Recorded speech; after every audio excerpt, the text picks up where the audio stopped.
सुप्रभात बच्चों। हिंदी व्याकरण के अंतर्गत आज हम पढ़ेंगे सर्वनाम, जिसे अंग्रेजी में प्रोनाउन भी कहा जाता है। यहाँ पे आप दो वाक्य दिख रहे हैं। पहले वाक्य में लिखा है नेहा सुंदर है, नेहा चुलबुली है, नेहा खूब बातें कर रही है। तो बार बार नेहा का नाम आ रहा है यहाँ पे। तो दूसरा वाक्य देखिए आप, नेहा सुंदर है, वह चुलबुली है, वह खूब बातें बनाती है, वह पढ़ाई में भी तेज है। अब दूसरे वाक्य में आपने देखा कि क्या परिवर्तन हुआ। पहले वाक्य में बार बार नेहा का नाम लिया जा रहा था, जो बोलने में क्या लग रहा था, अटपटा लग रहा था। लेकिन दूसरे वाक्य में नेहा के जगह पर वह शब्द का प्रयोग किया जो पढ़ने में अच्छा लग रहा था और वाक्य को सुंदर भी बना रहा था वह। तो इस प्रकार हमने देखा कि जो शब्द संज्ञा के स्थान पर बोला जा रहा है उसको हम सर्वनाम कहते हैं। जैसे नेहा संज्ञा है। पिछले अध्याय में मैंने आपको बताया था कि व्यक्तिवाचक संज्ञा के अंदर किसी का नाम आएगा, व्यक्ति आएगा, वस्तु आएगा। तो नेहा क्या है, व्यक्ति है, तो वह क्या है, संज्ञा है। तो संज्ञा नेहा की जगह पे बोला जा रहा है वह शब्द। तो वह शब्द जो नेहा की जगह पे प्रयोग किया जा रहा है यहाँ पे, तो वह क्या है, सर्वनाम है। तो इसी प्रकार सर्वनाम के आप यहाँ पे देखिए और क्या क्या होता है सर्वनाम। सर्वनाम में मैं, वह, तुम, कौन, कोई, जो आदि शब्दों का प्रयोग किया जाएगा। इसके अलावा सर्वनाम के भेद देखिए। सर्वनाम के भेद अर्थात काइंड्स ऑफ प्रोनाउन।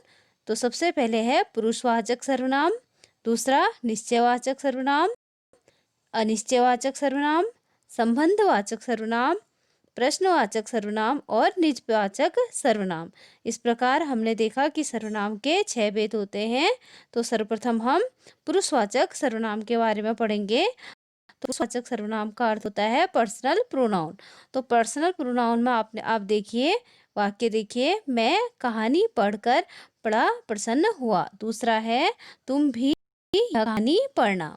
अब तीसरा वाक्य है वह तुम्हारा मित्र है न रमेश, उसे भी पढ़ने के लिए कहना। अब यहाँ पे आपने देखा पहले वाक्य में मैं, दूसरे में तुम और तीसरे में वह या उससे किसी भी व्यक्ति के बारे में आया है। तो ये क्या है, पुरुषवाचक सर्वनाम है। इस प्रकार पुरुषवाचक सर्वनाम की अगर हम परिभाषा देखें तो किसी व्यक्ति के नाम के बदले, किसी व्यक्ति के नाम के बदले, ध्यान से सुनिए, नाम के बदले जो बोलने वाला है, जैसे आप अगर बोलने वाले हो, आपका मित्र जिससे आप बात कर रहे हो वो सुनने वाला है, और किसी अन्य व्यक्ति, तीसरा व्यक्ति जिसके बारे में आप बात कर रहे हो, तो वह तीनों क्या आएंगे, पुरुषवाचक सर्वनाम के अंतर्गत आएंगे।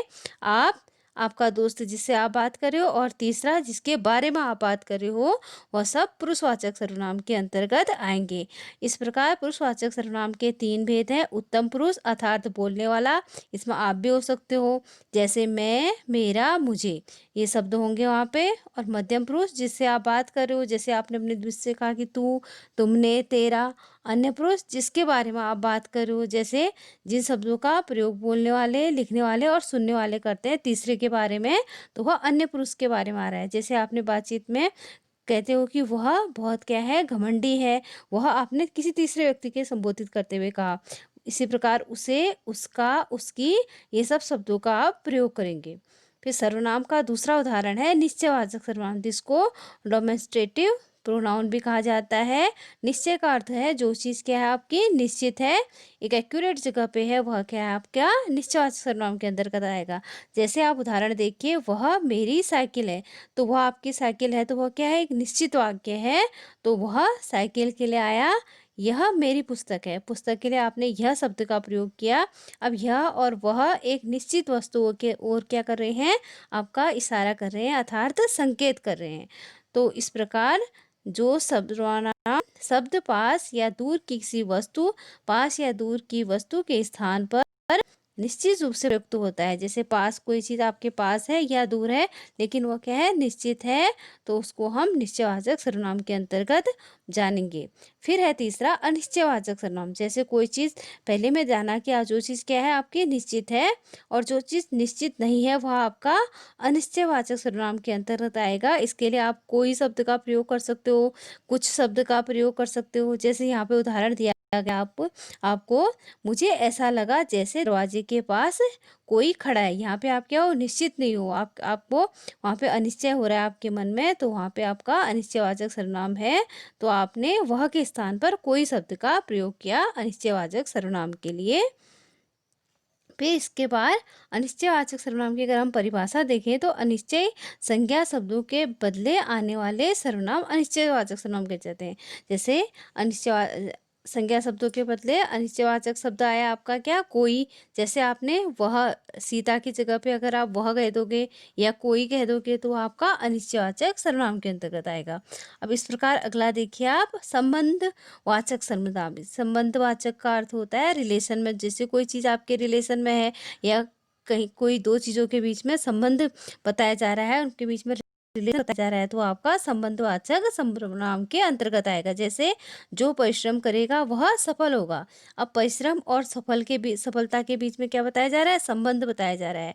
तो यहाँ पे जो आपका सर्वनाम है वह भी सर्वनाम है, लेकिन दोनों के बीच में क्या है, संबंध किया जा रहा है। तो जो और वह शब्द संबंधवाचक के लिए प्रयोग हो रहा है।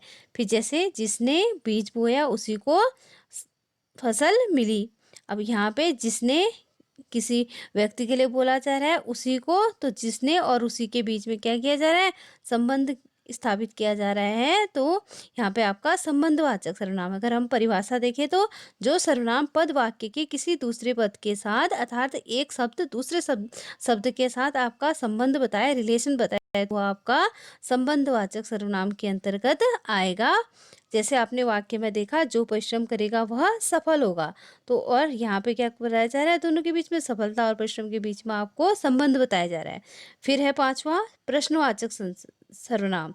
इसको आप इंट्रोगेटिव प्रोनाउन भी कहोगे। जैसे क्या कहा आपने, दरवाजे पर कौन घंटी बजा रहा है। यहाँ पे आपके मन में क्या हो रहा है, प्रश्न उठ रहा है। तो आप किसी व्यक्ति का बारे में आप जानते नहीं हो, लेकिन आप क्या कह रहे हो, उसको कौन कहकर संबोधित कर रहे हो। तो कौन क्या है आपका प्रश्नवाचक संबंध सर्वनाम के अंतर्गत आएगा, अर्थात इंट्रोगेटिव प्रोनाउन के अंतर्गत आएगा वह। ऐसे दूसरा वाक्य देखिए, वह क्या मांगता है। अब वह क्या आपका इंट्रोगेटिव सर्वनाम के अंतर्गत आएगा। तो इसी प्रकार आपका इन वाक्यों में देखा आपने कि यहाँ कौन और क्या किसी अज्ञात संज्ञा के बारे में प्रश्न पूछ रहे हैं। तो ये क्या आपके प्रश्नवाचक सर्वनाम के उदाहरण हैं। तो अगर हम परिभाषा के रूप में देखें तो जिन सर्वनाम पदों का प्रयोग प्रश्न पूछने के लिए किया जाता है तो वह प्रश्नवाचक सर्वनाम के अंतर्गत आएगा। इसी प्रकार हमने देखा निजवाचक सर्वनाम। निज का अर्थ होता है आपके स्वयं के लिए, जिसको आप रिफ्लेक्सिव प्रोनाउन भी कहोगे अंग्रेजी भाषा में। यहाँ पे आप वाक्य देखिए, बच्चा अपने आप सीढ़ियाँ चढ़ गया। फिर दूसरा देखिए आप, मैं स्वयं चित्र बना लूँगी। यहाँ पे आपने देखा अपने आप आपने स्वयं के लिए कहा और मैं स्वयं, ये भी आपने स्वयं के लिए कहा। तो जहाँ पे आप अपने खुद के बारे में बात कर रहे हो तो वहाँ पे आपका अपने आप शब्द आएगा या स्वयं शब्द आएगा। इसी प्रकार के शब्द आएंगे तो वो आपके निजवाचक सर्वनाम के उदाहरण होंगे। इस प्रकार यह निजवाचक सर्वनाम है। यहाँ पे अगर परिभाषा के रूप में देखें तो हम कर्ता अर्थात जो कार्य करता है खुद के अर्थ में स्वयं के लिए जिन सर्वनामों का प्रयोग करता है उसको हम निश्चित सर्वनाम के अंतर्गत लेंगे।